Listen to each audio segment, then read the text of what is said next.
El Señor esté con ustedes. Proclamación del Santo Evangelio de nuestro Señor Jesucristo según San Juan.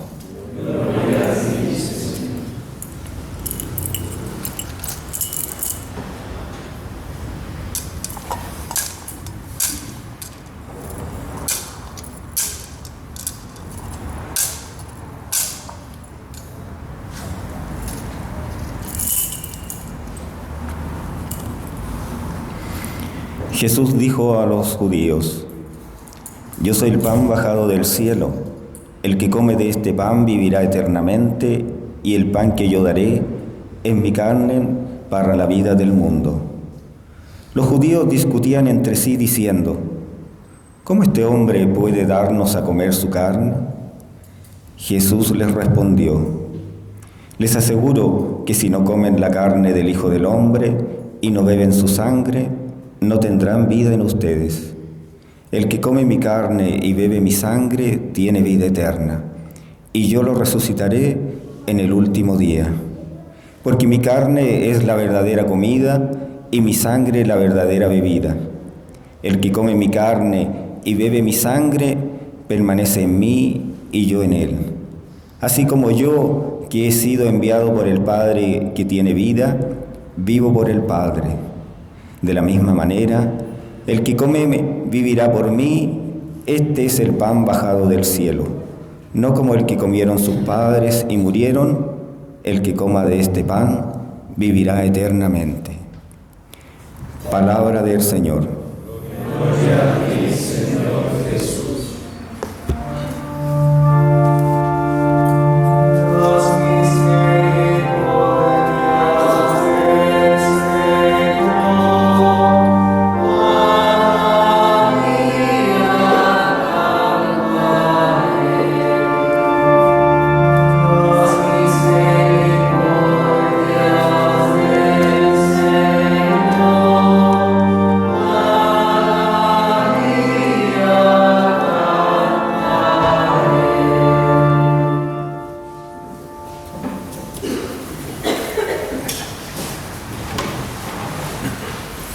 Celebramos la solemnidad del Corpus Christi, la solemnidad del cuerpo de Cristo, el cuerpo del Señor.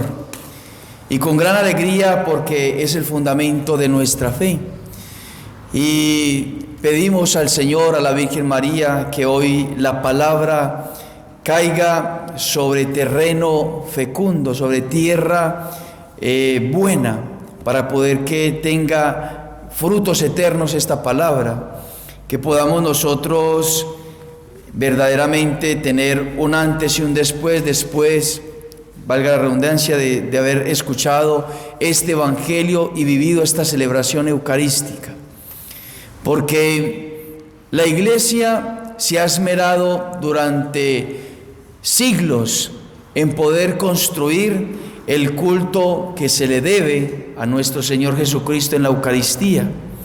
Y por eso se reviste la Iglesia en muchísimos lugares, desde el jueves anterior hasta hoy, en procesiones del Corpus Christi, procesiones con el cuerpo del Señor, para honrarlo, venerarlo, amarlo y adorarlo, porque verdaderamente Cristo está presente ahí. Los hermanos evangélicos podrían decir de nosotros, o dicen de nosotros, que somos idólatras, porque nosotros tenemos imágenes, porque nosotros veneramos las imágenes, le prendemos velitas a las imágenes, pero no nos podrían acusar a nosotros de idólatras por eso. Nos tendrían que acusar de idolatría por adorar verdaderamente a una persona en la Eucaristía. Verdaderamente, porque nosotros adoramos a Cristo en la Eucaristía. Y lógicamente no nos pudiesen acusar porque es verdad que Jesús está en la Eucaristía. No es un capricho de la Iglesia Católica interpretar de que Jesús está en la Eucaristía. No, así lo reveló Cristo, así lo manifestó nuestro Señor, y entonces esas palabras, que son palabras de vida eterna, nosotros las creemos con total radicalidad, creemos verdaderamente. que ahí está el Hijo de Dios, la segunda persona de la Santísima Trinidad. El Señor hoy en el Evangelio nos lo manifiesta. Le dice a los judíos: yo soy el pan vivo bajado del cielo. El que coma de este pan vivirá eternamente, y el pan que yo daré es mi carne para la vida del mundo.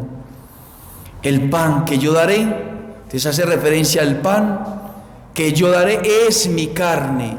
Ya ahí dice, ya no es pan, sino que es mi carne que daré para la vida del mundo.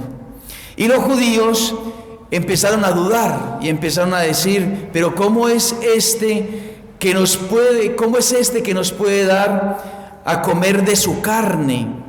¿Cómo es posible?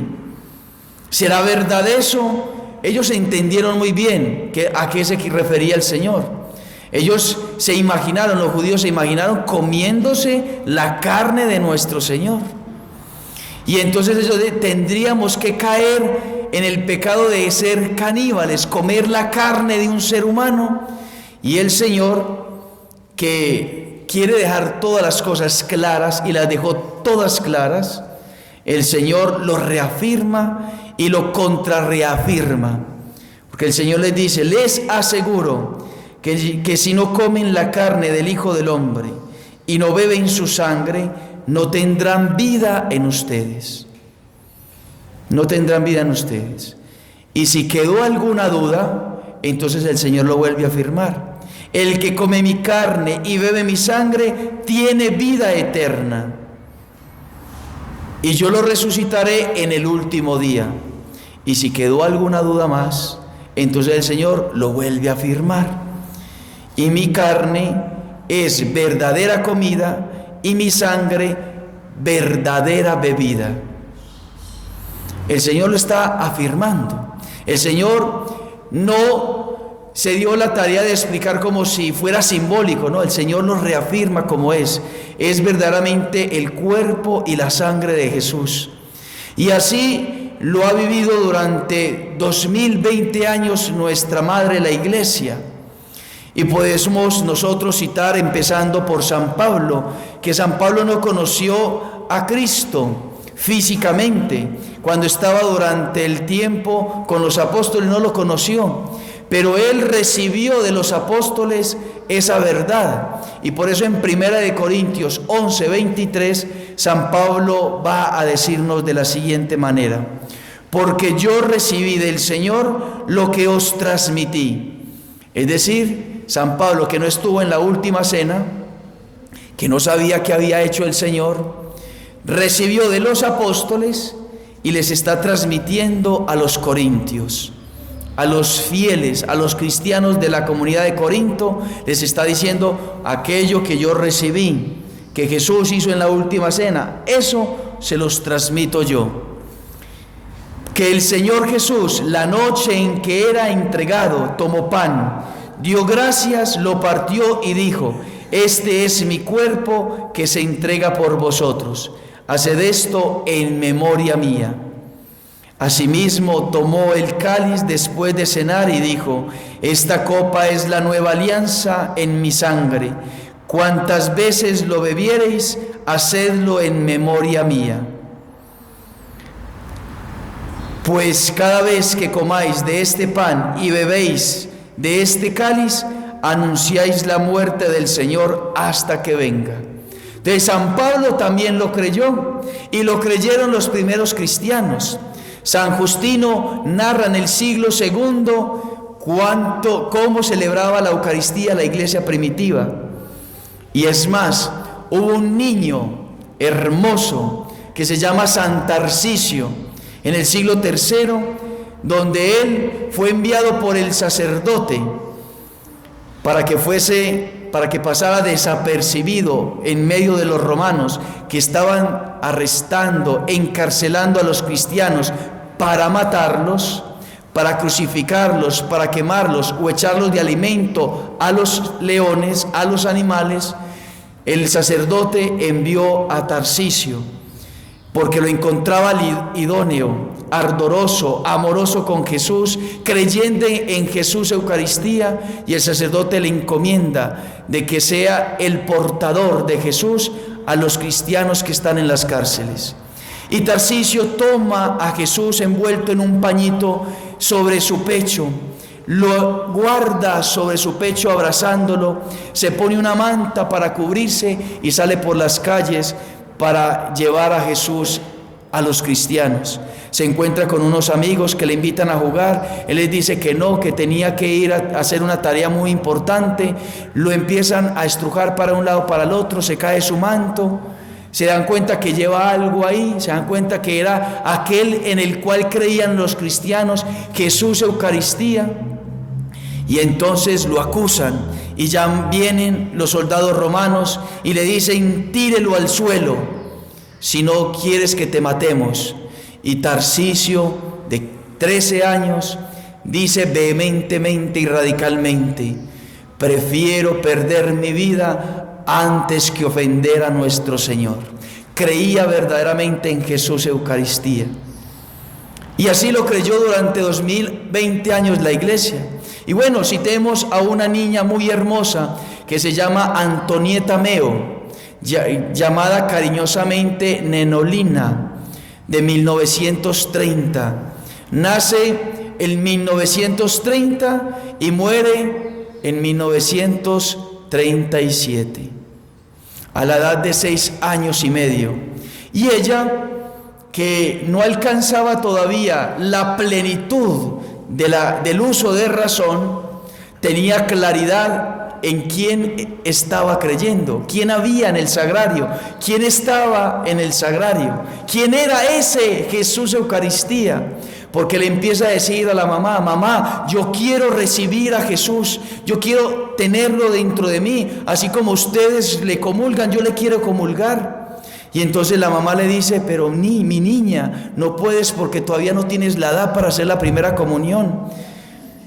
Y entonces, para consolarla, la madre le dice: pero si se lo pides a Jesús, Jesús te concederá la gracia. Y como la niña tenía fe, empieza a decirle a la mamá: escribe esta carta. Y le empezó a decir en cartas a Jesús el deseo que tenía de recibirle, de hacer la primera comunión. Y le dice a Jesús poéticamente: mi Jesús, mi niño Jesús, quiero ser tu esposa, quiero ser toda tuya, te quiero amar para toda mi vida, quiero recibirte en el sacramento, dame la gracia, pon en el corazón de mis sacerdotes que yo pueda hacer la primera comunión.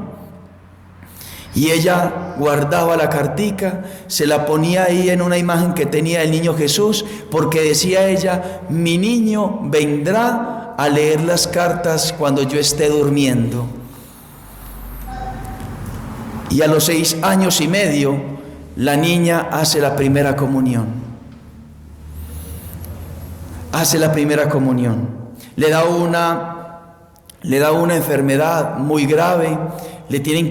Cáncer, le tienen que amputar la pierna derecha, en la parte de la rodilla, le ponen una prótesis con dolores gigantes, muy incómoda, y ella, con mucha fe,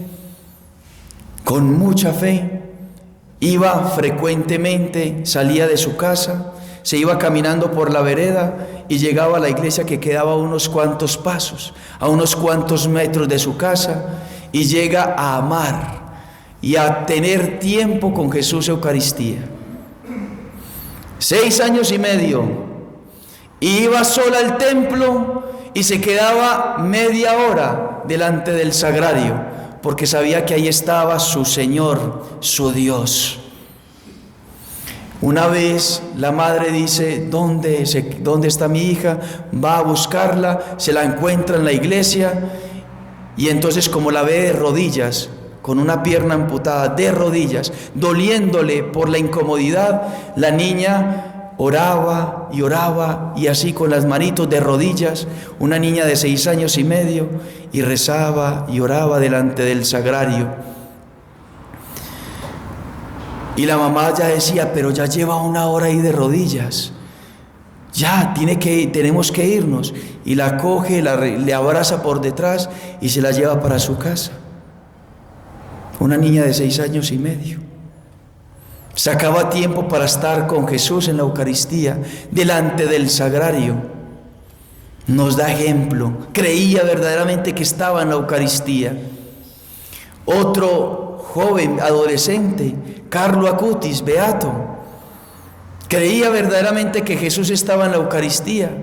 Hizo toda una recopilación de más de 113 milagros eucarísticos, puestos en internet, en presentaciones, explicando cada milagro. Se dio la tarea de estudiar cada milagro eucarístico para mostrarle al mundo contemporáneo que Jesús estaba en la Eucaristía.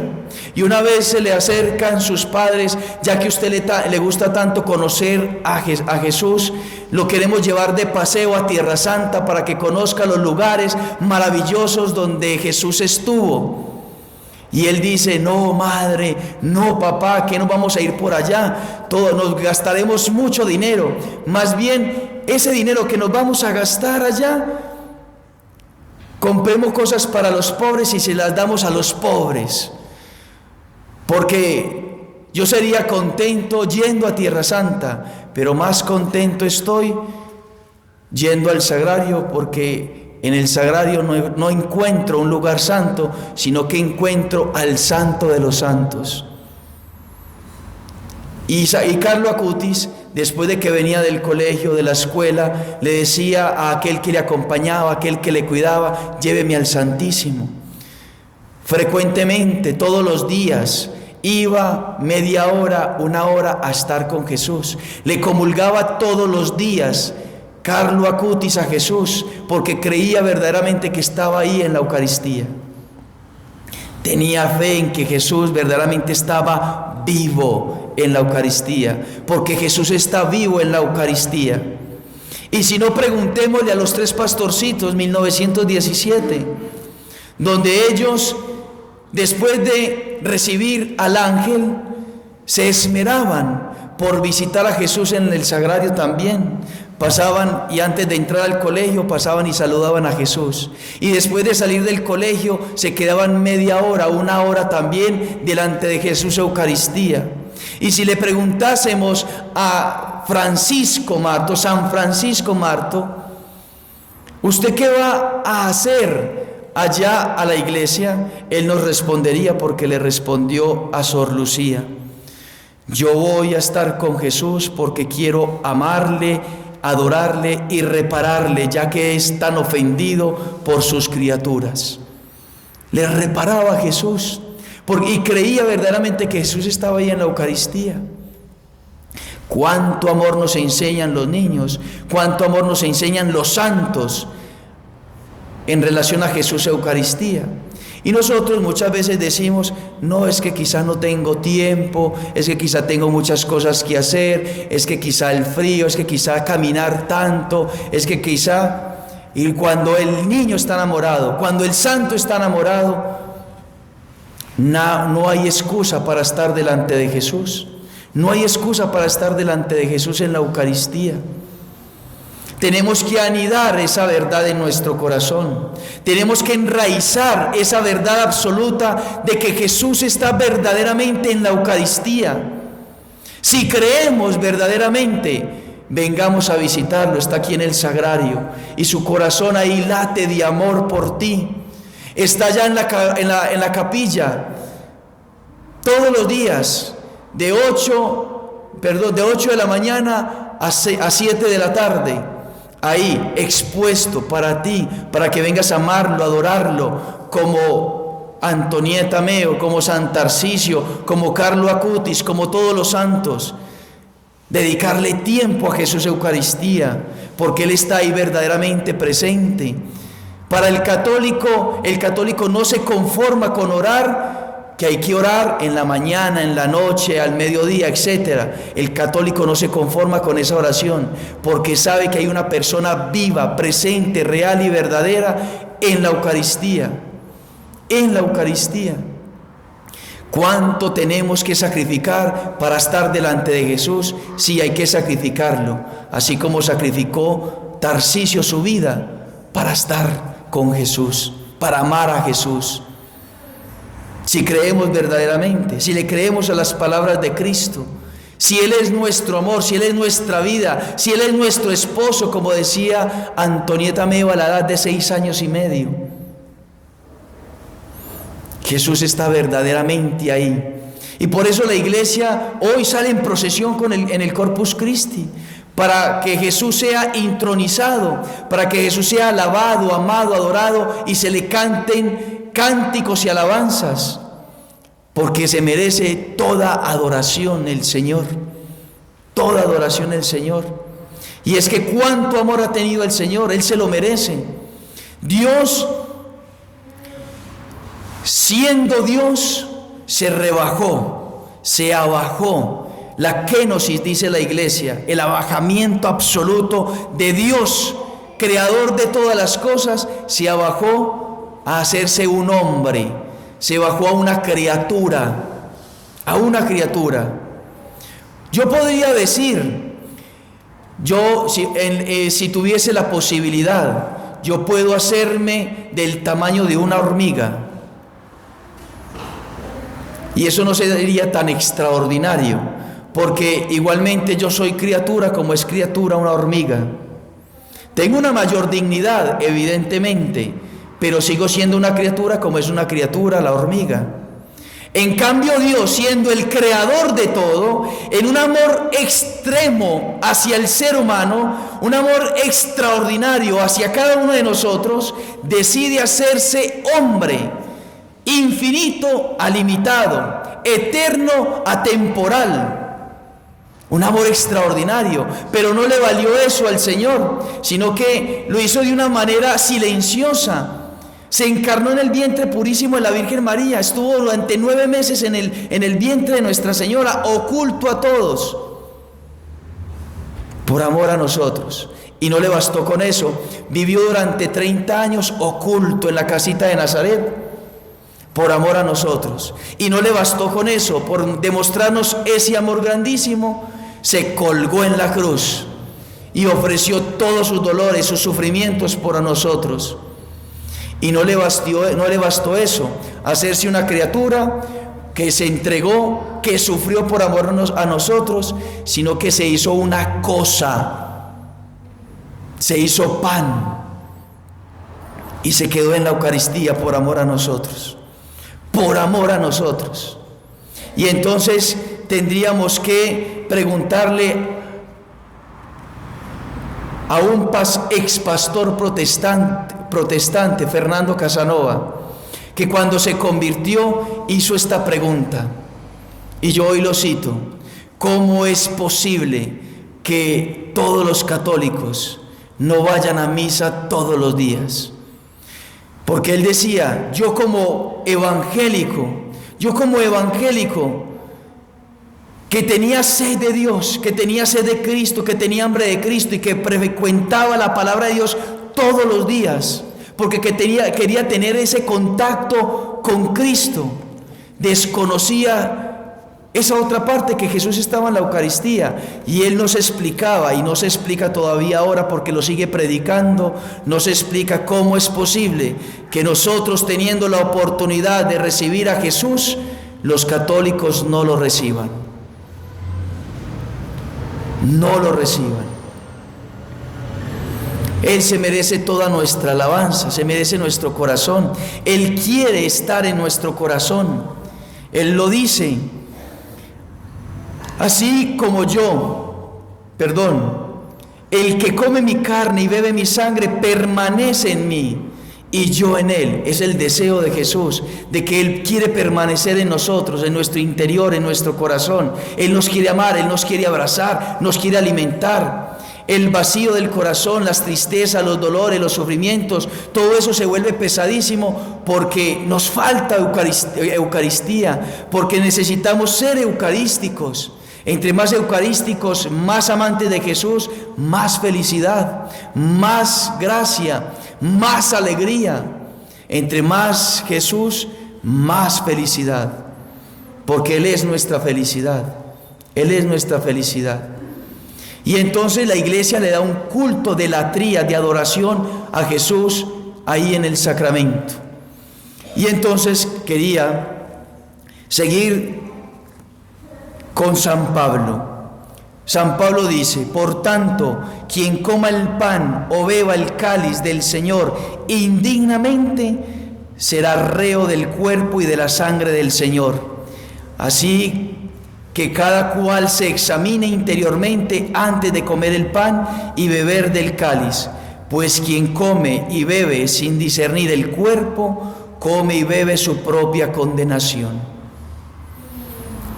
Y entonces San Pablo nos coloca en la siguiente situación: aquel que está en pecado mortal desde hace mucho tiempo y que viene a la Eucaristía y no puede recibir a la Jesús Eucaristía, tome decisiones.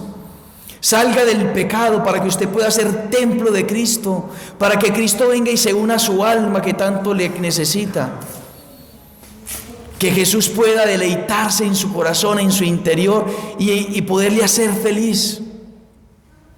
Aquel que quizá ha frecuentado la misa, pero tenemos que revisarnos, aquellos que comulgamos, entonces revisarnos si estamos comulgando a Jesús debidamente, dignamente, si estamos confesados, si verdaderamente estamos en gracia de Dios, libres de pecado mortal.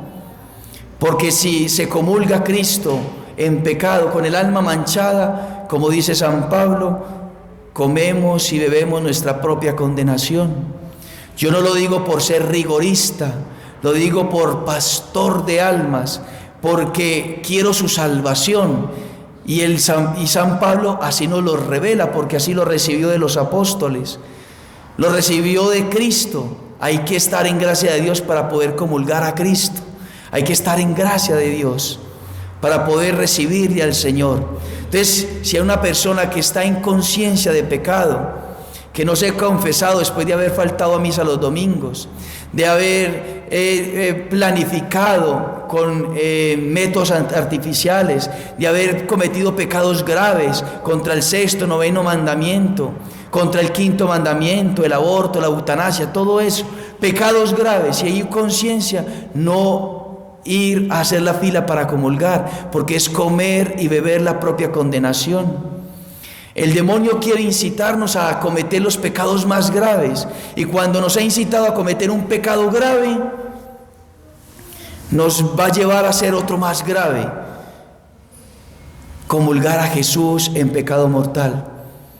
No le demos pie a eso, y más bien nos arrepentimos, buscamos al sacerdote que nos confiese, y en gracia de Dios venimos alegres cantando las maravillas del Señor para recibir su cuerpo, para recibir su sangre, su alimento, todo su ser, y que nosotros seamos custodias de Cristo, custodias de Cristo. También entonces, según lo que dice San Pablo, en la reverencia, en el discernimiento que tenemos que tener en referencia al cuerpo de Cristo, también nosotros tenemos que examinar cómo estamos viviendo el momento de la consagración. El momento de la consagración es lo más lindo, lo más hermoso, lo más sagrado de la Eucaristía y de todas las acciones que podamos tener. Son unos 10 minutos que son los más sagrados, y que en ese momento en que se hace presente Jesucristo en el altar, el corazón y el cuerpo de nosotros tiene que postrarse ante Jesús que está en la Eucaristía. Y dentro del cristianismo, del catolicismo, se ha perdido devoción y adoración a Jesús ahí en ese momento de consagración. Uno va a las iglesias a celebrar la Eucaristía, por lo menos en esta hay mucho más reverencia, en esta parroquia hay mucha más adoración, mucho más recogimiento. Pero uno va y con dolor a otras parroquias y la gente ni se arrodilla ante Jesús, ante Dios que se hace presente. Empiezan a mirar para atrás o empiezan a conversar entre ellos. Dolorosísimo, porque es Dios que se hace presente en el altar. Y el Señor viene a donarse con deseos de entablar una relación con nosotros, y nosotros displicentes, indiferentes al amor de Cristo. No puede ser así. Hay que rescatar e incrementar la devoción en nosotros para vivir esos momentos intensos en que Cristo se hace presente en la Eucaristía. Cristo se hace presente en la Eucaristía y entonces tenemos que postrarnos. El momento de la comunión en que venimos a comulgar a Cristo, pues también tenemos que venir a comulgar con un deseo profundo, con un amor grandísimo, como quien deseamos más que nuestra propia vida, le deseamos a Él más que a todas las cosas. Que vengamos verdaderamente a postrarnos, a recibirle, para que todos nuestros ídolos, a los cuales les dedicamos tanto tiempo, caigan por tierra. Caigan por tierra, porque ante Jesús toda rodilla se doble, aquí en la tierra y en los abismos, como dice el libro del Apocalipsis. Postrarnos, recibir a Jesús e interiorizar en la comunión y decir: he recibido a Cristo, al Hijo de Dios. Y irnos a la banca y decir: te amo, Señor, te adoro, Señor, eres mi Dios y mi todo. Yo quiero hacer tu voluntad, quiero renunciar a todo que te ofende, quiero renunciar a todo vicio, a todo lo que me aparte de ti. Dame la gracia, fortaléceme con tu cuerpo, con tu sangre, límpiame, purifícame, aparta de mí lo que no te agrada, y dejemos que el Señor entonces nos purifique. Digámoselo así, con fuerza, con fe verdadera, porque Él viene a morar en nosotros. Él lo dice: yo vengo sobre Él, yo hago morada en Él. Y entonces Él es nuestro Señor. Pidámosle a Él que nos dé esa gracia. Y también entonces la mejor manera de comulgarle al Señor es en la boca. La manera más sagrada de comulgarle al Señor es recibirlo con nuestra lengua, para impedir que Jesús caiga en el suelo, porque hay partículas. Por eso ustedes ven que el sacerdote pone cuidado. Tiene el corporal, y después del corporal tiene la patena, donde se deposita la hostia que se consagra. Y entonces cuando lo parte, lo fracciona, el sacerdote pone intensamente cuidado para proteger de que las partículas que de pronto pueden saltar en ese momento caigan ahí en la patena. Porque hay que tener delicadeza con Jesús, hay que amarlo, respetarlo, reverenciarlo, estar dispuestos a dar nuestra vida como Tarcisio, para que Jesús no sea tirado por el suelo. La iglesia durante 2000 años, la práctica de comulgar fue siempre en la boca, nunca en la mano, nunca en la mano. Todos los santos nos han dado ejemplo, incluso los contemporáneos nos han dado ejemplo de comulgar en la boca. Ellos todos han comulgado en la boca, porque saben que Jesús está todo entero en la forma que yo voy a comulgar. Y si se cae una partícula, si se desprende una partícula de la hostia consagrada, ahí, en esa partícula que yo no alcanzo a ver, está Jesucristo todo entero, con su cuerpo, con su sangre, con su alma y con su divinidad. Entonces, queridos hermanos, nosotros tenemos que amar a Jesús con todo el corazón y hacerlo amar. Pronunciar, predicar, anunciar al mundo entero que Jesús está en la Eucaristía, que Jesús, nuestro Señor y nuestro Dios, está en la Eucaristía. Pidámosle la gracia a Nuestra Señora, a San José. ¿Cómo sería el trato que habrá tenido la Virgen María y San José con Jesús en su casa? ¿Cómo lo habrá tratado la Virgen María? ¿Cómo lo acariciaba, cómo lo protegía, cómo le ayudaba? Cómo lo abrazaba interiormente, cómo se entregaba a Él en besos y abrazos. Lo mismo San José. Pidámosle a Nuestra Señora que nos dé esa gracia profunda, esos sentimientos que ella tenía para con Jesús, para que podamos vivir permanentemente con nuestros ojos, con nuestro corazón puestos en Jesús. Que si bien no podemos estar todo el tiempo en el templo o no podemos venir todos los días a la Eucaristía, por lo menos nuestros pensamientos y nuestro corazón permanezcan aquí en el sagrario. Que su corazón, que sus sentimientos, sus afectos, usted permanezca con ellos en el sagrario, amándolo, adorándolo, reparándolo, uniéndose a Él profundamente, para que de esa manera entonces nosotros seamos morada de Cristo, templos de Cristo, capillas de Cristo, sagrarios de Cristo, patenas de Cristo, custodias de Cristo. Esa es nuestra fe, esa es la fe de la iglesia, la cual profesamos. Y por eso hoy la diócesis de San Bernardo sale en procesión con el Corpus Christi, en procesión, en adoración, en alabanza, en cánticos. Entonces, pidámosle a Nuestra Señora esa gracia para que seamos almas eucarísticas, de tal manera que nosotros podamos ser aquello que el Señor quiere, sagrarios del Señor. Que así sea. Renovamos nuestra fe. Creo en Dios Padre Todopoderoso,